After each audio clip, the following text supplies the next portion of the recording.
মৃত্যুর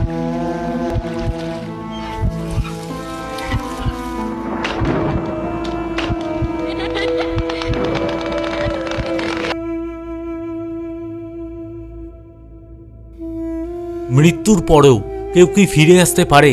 আর যদি সে ফিরে আসে, সে কি সত্যিই সেই প্রিয় মানুষটাই থাকে? কখনো কখনো যাদের আমরা সবথেকে বেশি ভালোবাসি, মৃত্যু তাদের থামাতে পারে না। মাঝে মাঝে তাদের দেখা যায় মৃত্যুর পরেও, কিন্তু তারা ফিরে এলে তারা কি আগের মতোই থাকে? প্রিয়জন নাকি তার রূপে লুকানো কোনো ভয়ানক কিছু? জলপাইগুড়ির সঞ্চিতাদির পাঠানো বেহালার একটা বাড়ির এই বাস্তব ঘটনার শেষে এমন কিছু ঘটেছিল যা শুনলে গা শিউরে উঠবে। এই বাড়িতে একজন বয়স্ক লোক ক্যান্সারে মারা যায়। এবার মৃত্যুর পর সেই লোকটির প্রেজেন্স পেত সেই বাড়ির বাসিন্দারা, কিন্তু যার প্রেজেন্স তারা অনুভব করত সে ছিল একজন পিশাচ। আজকে এরকমই একটা ভয়ঙ্কর ঘটনা তোমাদের জন্য নিয়ে এলাম। তো চলো আলো নিভিয়ে মন শান্ত করে শুরু করি আজকের এই ভয়ানক ঘটনাটা। ঘটনা তো আমাকে পাঠিয়েছে জলপাইগুড়ি থেকে সঞ্চিতাদি, আর সঞ্চিতাদিরই এক বোনের সাথে ঘটে ভয়ঙ্কর ঘটনা। মানে ওই বোনের ফ্যামিলিতে, তারা থাকে কলকাতার বেহালাতে। তো সঞ্চিতাদির বোনের নাম সুজাতা, আর এই সুজাতাদির পরিবার ছিল ছোট একটা ফ্যামিলি, হাসি খুশি পরিবার। পরিবারে তার শ্বশুর, শাশুড়ি, হাজব্যান্ড আর 9 বছরের এক ছেলে। প্রতিটা ফ্যামিলিতে দাদু আর নাতি নাতনির সম্পর্ক একটা আলাদা মাধুর্য থাকে। এই পরিবারও সেটা ব্যতিক্রম ছিল না। দাদু তার একমাত্র নাতিকে প্রচণ্ড ভালোবাসত। যেমন তাকে স্কুল থেকে দিয়ে আসা বা স্কুল থেকে নিয়ে আসা, অবসর সময় তার সাথে গল্প করা, খেলা সব দাদুই করত। আর নাতিও তার দাদুকে প্রচণ্ড ভালোবাসত এবং রাতে দাদুকে ছাড়া শুতো না। কিন্তু সুজাতাদির যে শাশুড়ি ছিল, উনি না খুব অসুস্থ, বিছানা থেকে উঠতেই পারত না। উনি অনেক বছর হলো বিছানায় শয্যাশায়ী।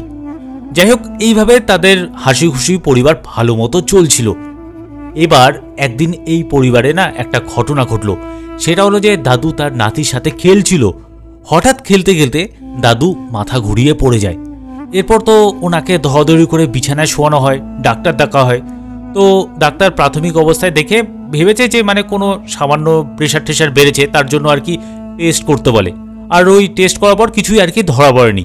এরপর কিছুদিন ঠিকঠাক চলছিল। আবার একদিন এরকম হয়, উনি আবার মাথা ঘুরিয়ে পড়ে যান। তারপর ডাক্তার কিছু সিটি স্ক্যান, এমআরআই এসব করতে বলে, কিন্তু না সেখানেও কোনো রোগ ধরা পড়েনি। উনি মানে টেস্ট করার পর কিছুদিন ঠিক থাকছেন, মেডিসিন খাচ্ছেন, কয়েকদিন পর আবার এরকম মাথা ঘুরোচ্ছিল।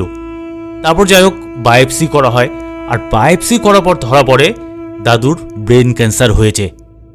মানে দাদুর আগের থেকে ব্রেনের মধ্যে একটা টিউমার ছিল, যেটা নাকি একসময় মেডিসিন খেয়ে আর কি সেরে গেছিল, কিন্তু ওটা আর কি ঠিকমতো সারেনি, যার জন্য ওটা এখন ক্যান্সারের আকার ধরা পড়েছে। আর এটা এত নিঃশব্দে ধরা পড়লো যে দাদুর হাতে আর কোনো সময় নেই। ডাক্তার বলে দিয়েছে খুব জোর 4 থেকে 5 মাস বাঁচবে।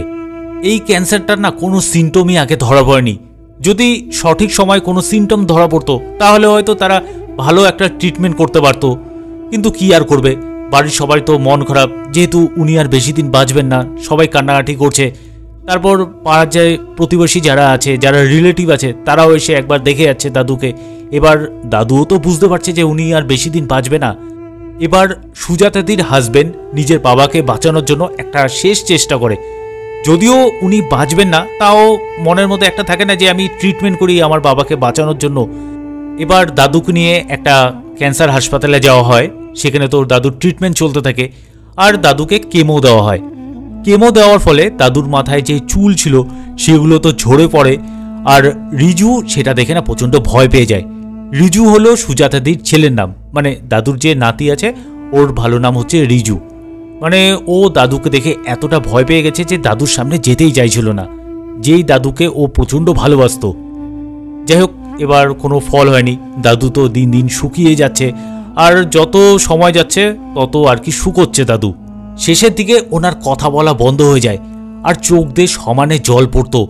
আসলে তো উনি বুঝে গেছেন যে উনি তো আর বেশি দিন বাঁচবেন না, আর এই পরিবারের ভালোবাসার যে মায়ার বন্ধন থাকে সেটা তিনি ছেড়ে যেতে চাইছিলেন না। যাই হোক, কিছুদিন পর একদিন মধ্যরাতের দিকে উনি মারা যান। তারপর তো সবাই শোকাহত হয়ে যায় এবং ওনার শ্রাদ্ধ আর কি ভালো মতন করা হয়, সমস্ত নিয়ম ভালোভাবে পালন করা হয়। এবার শ্রাদ্ধ শান্তি হওয়ার মোটামুটি 1 মাস পার হয়ে গেছে। এরপর থেকে তাদের বাড়িতে শুরু হলো অদ্ভুত কিছু ভয়ঙ্কর ঘটনা। একদিন রাতেরবেলা সুজাতাদি এবং তার হাজব্যান্ড ডাইনিং রুমে বসে টিভি দেখছিল, আর না তাদের বাড়িতে একটা পোষা বিড়াল ছিল। হঠাৎ করে ওই পোষা বিড়ালটা কিছু একটা দেখে সিলিংয়ের দিকে তাকিয়েছে, আর ওই সিলিংয়ের দিকে তাকিয়েই না গড়গড় করে আওয়াজ করছিল, আর বিড়ালটার গায়ের লোম সব ফুলে গেছিল। মানে তোমরা দেখবে যে বিড়াল কোনো সময় কোনো কিছু দেখে যদি ভয় পায় বা কোনো অদ্ভুত কিছু জিনিস দেখলে ওদের কিন্তু এরকম আচরণ হয়। তো সুজাতাদির হাজব্যান্ড ভেবেছে হয়তো কোনো টিকটিকি বা পোকামাকড় কিছু একটা দেখেছে সিলিংয়ের মধ্যে, সেটা দেখেই আর কি এরকম করছে বিড়ালটা। যাই হোক, রাতেরবেলা তারা ডিনার করে এবং ডিনার করার পর মাছের যে কাটা যেগুলো এঁটো খাবারগুলো থাকে সেগুলো রান্নাঘরে একটা ডাস্টবিন আছে, সেই ডাস্টবিনের মধ্যে ফেলে দিয়েছে। ভেবেছে যে পরের দিন সকালে তো কর্পোরেশনের গাড়ি আসে, সেখানে ময়লাগুলো আর কি ফেলে দিবে। যাই হোক, রাতের বেলা তারপর শুয়েছে। মাঝরাতের দিকে হঠাৎ করে রান্নাঘর থেকে একটা খচখচ করে আওয়াজ হলো, আর সেই আওয়াজটা পেল সুজাতাদির হাজব্যান্ড। তো উনি ভাবলেন যে হয়তো রান্নাঘরে কোনো ইঁদুর ঢুকেছে আর সেটারই আওয়াজ হচ্ছে। তারপর আবার ভাবলেন যে ঘরে তো আমাদের বিড়াল আছে, তো ইঁদুর আসবে কি করে। তো উনি উঠে রান্নাঘরে গিয়ে লাইটটা জ্বালায়, গিয়ে দেখে সব কিছু ঠিক আছে। তারপর ভাবলো যে আমি হয়তো ভুল শুনেছি, তো উনি এসে আবার শুয়ে পড়ে বিছানায়। এবার পরের দিন সকালে সুজাতাদি সবার আগে ওঠে, রান্নাঘরে যায়, আর গিয়ে একটা জিনিস দেখে চমকে গেল। চমকে যাওয়ার পর তার হাজব্যান্ডকে ডাকে, তার হাজব্যান্ডও রান্নাঘরে যায়, তিনিও চমকে যায় দেখে।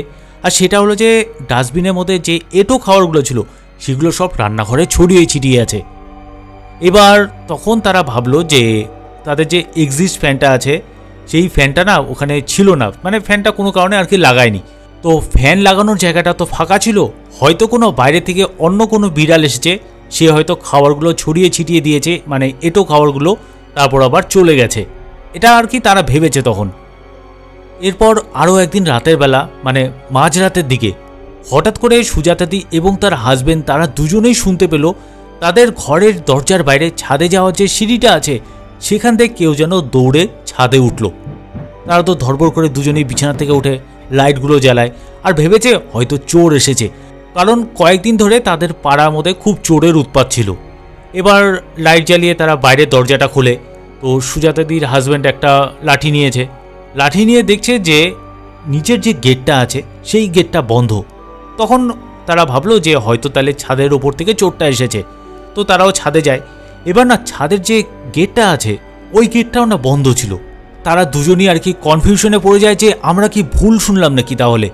যাই হোক, তারপর ছাদের গেটটা খুলে ছাদেও খোঁজাখুঁজি করে, কিন্তু কাউকে পেল না। তারপর তারা আবার চিন্তা করলো হয়তো আমাদের বাড়ির পাশে যে প্যাসেজটা আছে ওই দিক দিয়ে হয়তো কোনো চোর দৌড়ে গেছে, আর আমরা ভেবেছি হয়তো আমাদের ঘরের ভিতর, মানে বাড়ির ভেতর আর কি ঢুকেছে চোরটা। পরের দিন সকালে সুজাতাদি তার আশেপাশে যারা প্রতিবেশী ছিল তাদেরকে সতর্ক করে যে রাতেরবেলা এরকম চোর আসে, সবাই যাতে সাবধানে থাকে। যাই হোক, এটা আর কি সবাইকে বলে। এবার কিছুক্ষণ পর সুজাতাদির ছেলে রিজু ও আর কি ঘুমের থেকে উঠেছে, উঠে না ওর মাকে জানালো যে মা আমি না গতকাল রাতে দাদুর স্বপ্ন দেখেছি। তো সুজাতাদি বলছে কেন, কি স্বপ্ন দেখেছিস তুই? তখন রিজু বলছে যে দাদু না আমাকে স্বপ্নে ডাকছিল যে কিরে রিজু খেলবি না আমার সাথে, আমি তো তোর জন্য অনেকক্ষণ ধরে দাঁড়িয়ে আছি, তাড়াতাড়ি আয় খেলবি, এরকম আর কি বলল রিজু। এটা শোনার পর সুজাতাদি না ঘাবড়ে যায়, কারণ একজন মানুষ মারা গেছে, তার 2 মাসও হয়নি, তার মধ্যে সুজাতাদির ছেলে এরকম একটা স্বপ্ন দেখেছে। যাই হোক, সে সময় না সুজাতাদির মনে একটা খটকা লাগে, তার শ্বশুরের কোনো দোষ পাওয়া যায়নি তো মৃত্যুর সময়। সেই কারণে সুজাতাদি যে পুরোহিত শ্বশুরের কাজ করেছিল সেই পুরোহিতকে ফোন করে আর কি বলল যে আমার শ্বশুর কি কোনো দোষ পাওয়া গেছে। তো ওই পুরোহিত বলল না, আপনার শ্বশুর তো ভালো সময় মরেছে, মানে ভালো সময় মৃত্যুটা হয়েছে, কোনো দোষ পাওয়া যায়নি। তো যাই হোক, সুজাতাদি তখন ভাবলো যে আমাদের হয়তো কিছু মনের ভুল হচ্ছে, মানে যে ইনসিডেন্টগুলো তাদের বাড়িতে ঘটছে ছোটো মোটো, ভেবেছে এটা তাদের মনের ভুল। এবার কয়েকদিন পর রাতে আবার একটা ঘটনা ঘটলো। তো কি হয়, রাতে তারা আবার ঘুমোচ্ছে, হঠাৎ করে রান্নাঘর থেকে না বাসন পড়ে যাওয়ার আওয়াজ হয়, আর কাচের গ্লাস ছিল সেটা পড়ে গিয়ে ফেটে যায়। তো তারা ধড়পড় করে বিছানায় উঠে বসে, তারপর রান্নাঘরে যায়, গিয়ে দেখে কাচের যে গ্লাস আছে সেটা পড়ে ভেঙে আছে। তখন তো সুজাতাদির স্বামী আর কি রেগে যায়, ভেবেছে তাদের বিড়ালটা এরকম ভেঙেছে। কিন্তু সুজাতাদি দেখছে বিড়ালটাকে রাতেবেলা যেখানে খেতে দিয়েছে ও খেয়ে দিয়ে ওখানেই আর কি চুপচাপ বসে আছে। তো তারা না ওই জিনিসটা অত মাথা ঘামায়নি, ভেবেছে হয়তো বিড়ালটা ভেঙে আবার চুপচাপ আর কি শুয়ে পড়েছে। এরপর থেকে তাদের বাড়িতে আরও ভয়ঙ্কর ঘটনা ঘটা শুরু হলো। তো একদিন হয় কি, রিজু ছাদে গিয়ে বল খেলছিল। তো খেলতে খেলতে হঠাৎ করে ও চিল্লিয়ে নিচে নেমে আসে। তো সুজা দিদি বলে, কি রে, কি হলো, তুই চিল্লাচ্ছিস কেন? তখন রিজু বলছে, মা আমি না ছাদে বল খেলছিলাম, হঠাৎ করে বলটা ছিটকে এসে আমার মাথা মধ্যে লাগলো। মানে একটা ভারী প্লাস্টিকের বল দিয়ে আর কি খেলছিল। আর ও তো মাথাটা ধরে তখন বসে পড়ে ওখানেই।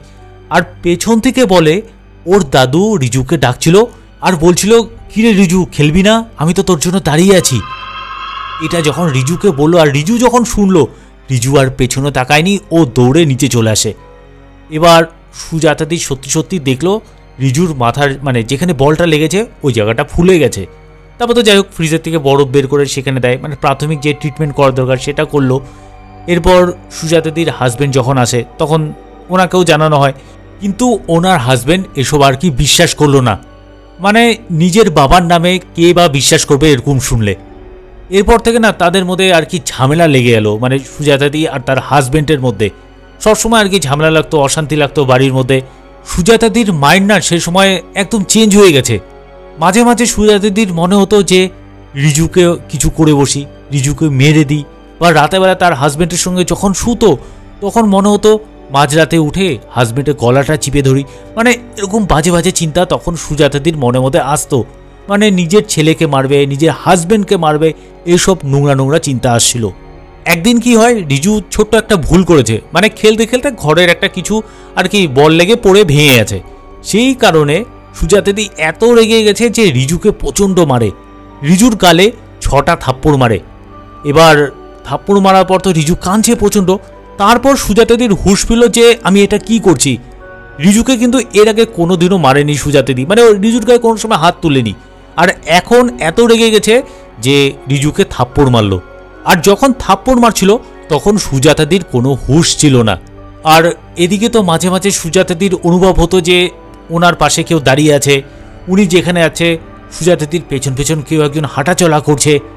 একদিন তো এমন হয় যে সুজাতাদি রান্নাঘরে রান্না করছে আর ডাইনিং রুমে রাখা গণেশ ঠাকুরের একটা মূর্তি নিচে পড়ে ভেঙে গেল। সেদিনকার না সুজাতাদি প্রচণ্ড ভয় পেয়ে যায়। এবার সেদিনই ঘটলো আরেকটা ভয়ঙ্কর ঘটনা। তো দুপুরবেলা সুজাতাদি ছাদে গিয়েছে জামা কাপড় মেলতে, আর না এটা নিয়েই আর কি ভাবছিল। এবার জামা কাপড় মেলেছে, মেলে যখন আবার সিঁড়িতে নিচে নামতে যাবে তখন না পেছন থেকে একটা আওয়াজ পেল।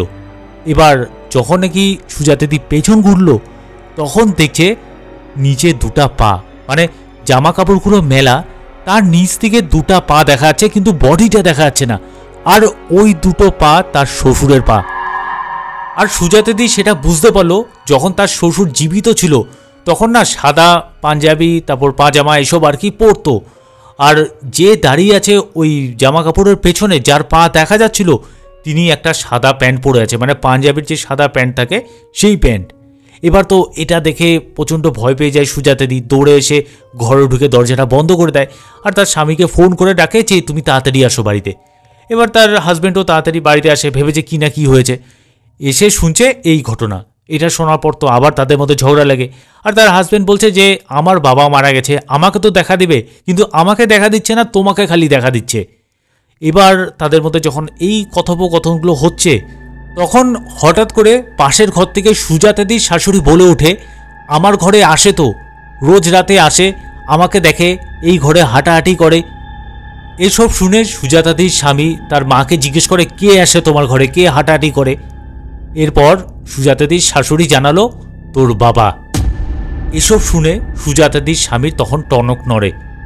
যাই হোক, এবার রাতেবেলা তারা খেতে বসেছে। যখন খাচ্ছে হঠাৎ করে না তাদের জানলা মধ্যে ধাক্কানোর আওয়াজ হয়, জানলাগুলো বন্ধ ছিল, আর সেই সঙ্গে তাদের দরজা মতো ধাক্কানোর আওয়াজ হচ্ছে। মানে একসাথে তাদের জানলা মধ্যে ধাক্কানোর আওয়াজও হচ্ছে, আবার দরজারও ধাক্কানোর আওয়াজ হচ্ছে। আর তখনই সুজাতাদির শাশুড়ি ঘরের মধ্যে চিল্লাচ্ছে যে দরজাটা খোল, তোর বাবা এসেছে। তো সুজাতাদির স্বামী তো প্রচণ্ড রেগে যায়, ও একটা লাঠি হাতে নিয়ে দরজাটা খুলতে যাচ্ছিল। তখনই সুজাতাদি কোনো মতো হাত আটকায় আর বলে যে তুমি দরজাটা খুলো না। যাই হোক, তার স্বামী তারপর ভয় পেয়ে যায় আর দরজাটা খুলে না। কিছুক্ষণ পর সব আবার শান্ত হয়ে যায়। এবার তারা তো ভয় পাচ্ছে, সেদিনকার রাতে আবার শুয়েছে কোনোভাবে। ভোরের দিকে মানে তারা তারপর ঘুমিয়ে পড়েছে, মোটামুটি রাতে ঘুমাতেও আর কি দেরি হয়েছে। ভোরবেলার দিকে সুজাতাদির স্বামী শুনতে পাচ্ছে যে তাদের ডাইনিং রুমে কেউ যেন হাঁটছে, ধীরে ধীরে আর কি হাঁটছে। মানে বয়স্ক মানুষরা যেরকম ধীরে ধীরে হাঁটলে একটা পায়ের আওয়াজ হয় আস্তে আস্তে করে, তো সেরকম একটা আওয়াজ পাচ্ছে। আর তখনই রিজু তো শুয়েছিল ওর মার পাশে, হঠাৎ করে ওর দুটা পা ধরে কেউ যেন জোরে টান মারে। আর রিজু যেখানে শুয়েছিল বালিশের ওপর তার থেকে অনেকটা নিচে চলে আসে। আর রিজু তো চিল্লিয়ে ওঠে তাড়াতাড়ি। তারপর সুজাতাদির হাজব্যান্ড লাইটটা জ্বালায় আর দেখছে যে রিজু ভয় চোটে কাঁপছে আর বলছে যে কেউ যেন আমার পা ধরে জোরে টান মারলো। তো তারা তো সবাই ভয় পেয়ে যায় যে কি হচ্ছে, ঘরের লাইট টাইট তারপর সব জ্বালিয়ে রাখে। আর ঘুম তো কারোরই আসেনি সেদিনকার।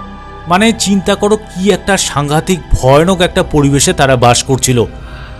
সুজাতাদি তো তার হাজব্যান্ডকে বললো যে একটা তান্ত্রিক নিয়ে আসতে। তো সুজাতাদির হাজব্যান্ড তখন একজন তান্ত্রিককে তাদের বাড়িতে নিয়ে আসে। এবার তান্ত্রিক তাদের বাড়িতে এসে সব কিছু গণনা করলো, গণনা করে বুঝলো যে যে এন্টিটিটা তাদের বাড়িতে আছে সেটা না কোনো সাধারণ এন্টিটি না, সেটা কোনো পিশাচ জাতীয় এন্টিটি। এবং তাদের বাড়িতে এসেছে কাউকে নিয়ে যেতে, মানে কারোর প্রাণ নিয়ে যাবে সে। এবার তো এইসব শুনে তারা ভয় পেয়ে যায়। আর স্বাভাবিক ভয় তো পাবেই, কারণ একটা তাদের একমাত্র সন্তান, সে তো অনেক ছোট, যদি তাকে কিছু করে ফেলে। যাই হোক, এবার এটা থেকে বাঁচার কি উপায় আছে? তখন তান্ত্রিক বললো যে কিছু যজ্ঞ করতে লাগবে আর গোটা বাড়ি তোমাদের বন্ধন করে দিয়ে যাচ্ছি, কিন্তু আমি অতটা শিওর না যে আমি কতটা সাকসেস হতে পারবো। এবার তো যাই হোক, তারা একটা শঙ্কার মধ্যে আছে। আর তান্ত্রিক বললো আমি 2 দিনের মধ্যে আপনাদের বাড়িতে এসে আমি যজ্ঞ করছি, ততদিন আপনাদের বাড়ি আমি বন্ধন করে দিয়ে যাচ্ছি। এরপর তান্ত্রিক গোটা বাড়ি বন্ধন করে চলে যায়। এবার না একটা সাংঘাতিক ঘটনা ঘটলো, যেটা শুনলে গায়ের লোম খাড়া হয়ে যাবে। তো সেদিনকার সুজাতাদি দুপুরবেলা তার বাড়ির প্যাসেজটা ঝাড় দিচ্ছিল, তখন দুপুর 2:30টা হবে। আর রিজু তার নিজের ঘরে আর কি শুয়ে আছে। আর ওই জানলা দিয়ে না রিজুর ঘরটা দেখা যায়, স্পষ্ট দেখা যায়। তো সুজাতাদি যখন ঝাড় দিচ্ছিল জানলা দিয়ে দেখলো একটা 7 থেকে 8 ফিটের মতো উঁচা লম্বা আর রোগা একটা লোক রিজুর মুখের সামনে ঝুঁকে রিজুকে দেখছে। এটা যখন সুজাতাদি জানলা থেকে দেখলো তখন না চিল্লিয়ে ওঠে। আর সঙ্গে সঙ্গে ওই লোকটা সুজাতাদির দিকে তাকালো। তারপর সুজাতাদি বিভৎস একটা দৃশ্য দেখে চিল্লিয়ে অজ্ঞান হয়ে যায়। মানে সুজাতাদি তখন দেখেছে যে লোকটা ঘুরে সুজাতাদির দিকে তাকালো, ওই লোকটার মুখ একদম তার শ্বশুরের মুখের মতো। মানে সুজাতাদির শ্বশুর মৃত্যুর আগে যেরকম মুখটা ছিল, রোগা, মাথায় চুল নেই, একদম ওই লোকটার মুখ সেরকম। এবার তো সুজাতাদি অজ্ঞান হয়ে গেছে চিল্লিয়ে। তো আশেপাশে যারা প্রতিবেশী ছিল তারাও ছুটে আসে, কি হলো, উনি চিল্লালো কেন, এটাই দেখতে আসে। এসে দেখে প্যাসেজের মধ্যে সুজাতাদি অজ্ঞান হয়ে পড়ে আছে। তারপর তো সুজাতাদিকে উঠিয়ে বিছানার মধ্যে শোয়ানো হয়, চোখে মুখে জল দেওয়া হয়। সুজাতাদির যখন জ্ঞান আসলো তখন সবাইকে জানালো বিষয়টা। আর এটা বলে না সুজাতাদি ভয়ের চোটে কাঁপছে। তখন রিজুও যাই হোক সুজাতাদির সামনে বসে আছে। তো সুজাতাদি একটু সাহস পেল যে রিজু তার সামনে আছে, মানে কিছু হয়নি রিজুর। এবার সবাই তো শুনে ভয় পেয়ে যায় যে সত্যি সত্যি এই বাড়িতে কিছু একটা হচ্ছে। সুজাতাদির হাজবেন্ড তো সব কিছু শুনে তান্ত্রিককে ফোন করলো। আর ফোন করেও বলছে যে আপনি তো আমাদের গোটা বাড়ি বন্ধন করেছেন, তাও এইসব ভৌতিক উপদ্রবগুলো হচ্ছে। তখন তান্ত্রিক বলল যে তোমাদের বাড়িতে খুব তাড়াতাড়ি আর কি যজ্ঞটা করতে লাগবে, আমি আগামীকাল এসেই যজ্ঞর ব্যবস্থা করছি। যাই হোক, এবার যজ্ঞের আয়োজন করা হয় তাদের বাড়িতে। এবার পাড়ার যারা লোকজন আছে তাদের মনে তো একটা উৎসাহ যে কি হয়েছে দেখবে সেটা, কারণ সবাই তো জানে যে এই বাড়িতে অদ্ভুত ভৌতিক ঘটনা ঘটছে। এবার যজ্ঞ করলো, ভালো মতো আর কি যজ্ঞটা করা হয়। সন্ধ্যাবেলার দিকে তখন সুজাতাদিকে বললো যে বাড়ির সব জায়গায় আর কি ধূপধুনা দেখাতে। তো সুজাতাদি ধূপধুনা দেখাচ্ছে সব জায়গায়। এবার ছাদে গেছে ধূপধুনা দেখাতে। যখন ছাদে গেল তখন একটা খারাপ জিনিস দেখলো। সেটা হলো যে তাদের বাড়িতে যে একটা বিড়াল ছিল, সেই বিড়ালটা ছাদের একটা কোনায় মরে পড়ে আছে। এটা দেখে তো তাদের মনটা খারাপ হয়ে গেল যে হঠাৎ করে বিড়ালটা কেন মারা গেল। তখন ওই তান্ত্রিক বলল যে আমি যে যজ্ঞটা করেছি সেটা তোমাদের বাড়ির সবার প্রাণ বাঁচানোর জন্য, মানে সব মানুষের প্রাণ বাঁচানোর জন্য। কিন্তু যে এন্টিটি বা যে পিশাচটা এসেছিল ওটা তোমাদের বাবা ছিল না, মানে সুজাতাদির শ্বশুর ছিল না, সেটা ছিল সুজাতাদির শ্বশুর রূপে কোনো একটা খারাপ এন্টিটি। সে এসেছিল কারোর প্রাণ নিয়ে যাওয়ার জন্য। এবার যজ্ঞ করার ফলে সেই আত্মাটি যাওয়ার সময় বিড়ালের প্রাণটা নিয়ে যায়। আজকে তোমরা বেঁচে আছো এই বিড়ালটার জন্য। এবার তো এইসব শুনে সবার মন খারাপ হয়ে যায় যে তাদের একটা বিড়াল মানে পোষা বিড়াল সে সবার প্রাণটা বাঁচিয়ে দিল। এরপর থেকে না তাদের বাড়িতে যে নেগেটিভ ঘটনাগুলো ঘটছিল, যে নেগেটিভ এনার্জিটা ছিল, তার ফলে যে তাদের পরিবারে যেসব অশান্তি হচ্ছিল, যেসব ভৌতিক ঘটনা ঘটছিল সেগুলো ঘটা বন্ধ হয়ে যায়। এখানে একটা বিষয় হলো, যখন নাকি ফার্স্ট ইনসিডেন্ট হলো তাদের বাড়িতে, তখন কিন্তু সবার আগে বিড়ালটাই বুঝেছিল এবং সে কিন্তু কিছু একটা দেখে ভয় চোটে আর কি ডাকছিল, তার গায়ের লোম খারাপ হয়ে গেছিল। আর ওই খারাপ এন্টিটিটা যাওয়ার সময় বিড়ালটার প্রাণটা নিয়ে যায়। সব কিছু যখন ঠিকঠাক চলছিল, ঠিক 2 মাস পরে আবার একটা খারাপ ঘটনা ঘটে। হঠাৎ করে সুজাতাদি সকালবেলা দেখতে পায় যে তার শাশুড়ি মারা গেছে। উনি দিব্যি রাতেরবেলা খাওয়া দাওয়া খেয়ে তারপর ওষুধপত্র খেয়ে আর কি ঘুমিয়েছেন। এবার সকালবেলা সুজাতাদি যখন শাশুড়ির ঘরে গেল তখন দেখলো শাশুড়ি চোখ দুটো খোলা এবং সিলিংয়ের দিকে তাকিয়ে আছে, আর ওনার শরীরে কোনো প্রাণ নেই। তারপর তো যাই হোক সুজাতাদির স্বামীকে জানানো হয়, পাড়ার প্রতিবেশীদের জানানো হয়, সবাই আসে। মানে সুজাতাদির শাশুড়ির মৃতদেহটা দেখেই বোঝা যাচ্ছে কোনো একটা কিছু ভয়ঙ্কর জিনিস দেখেছে, আর সেটা দেখার পর হার্ট অ্যাটাক করেছে।